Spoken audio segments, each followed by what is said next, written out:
This is English shorthand dictation from Kailash Chandra magazine. Speed 100 word per minute.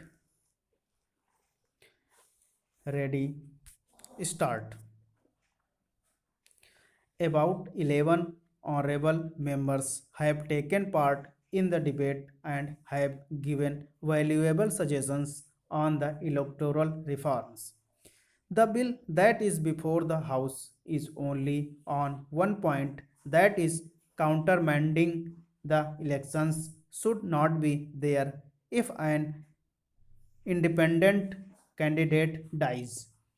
But taking this opportunity, almost all the members have expressed their views on the need for electoral reforms at an early date.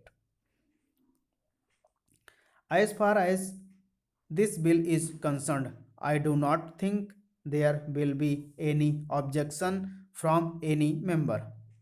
Even the honorable member who moved this statutory resolution said that if the government assured that is going to bring in a comprehensive electoral reforms bill as early as possible, he has no objection to this.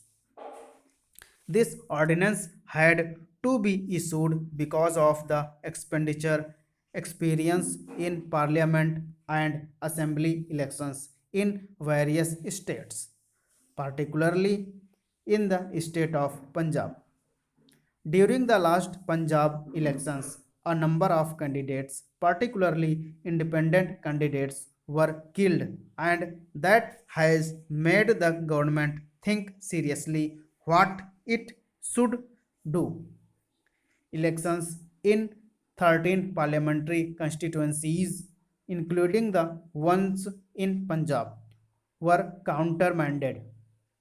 Elections in 22 assembly constituencies in the whole country, including 9 in Punjab, had to be countermanded.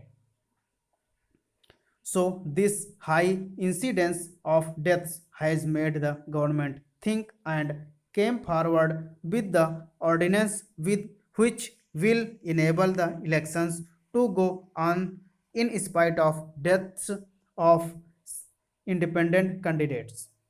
The effect of it you have seen in Punjab. This time the incidence of deaths were not so high. We were able to conduct the election, and the government elected by the people of Punjab was resorted after a long time. I hope the House will agree unanimously as far as this part of it is concerned.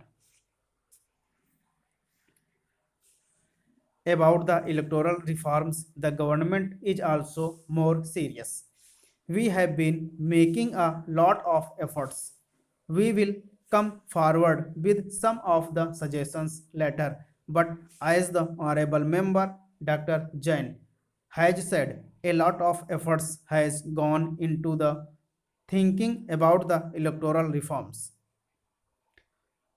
The Prime Minister called a meeting of the leaders long back, and later on, late Sri Dinesh Goswami, who was the Minister of Law, had constituted a committee under his chairmanship and made a deep study and had come forward with 2 or 3 bills. 3 bills are also pending in the parliament. We could not proceed with them.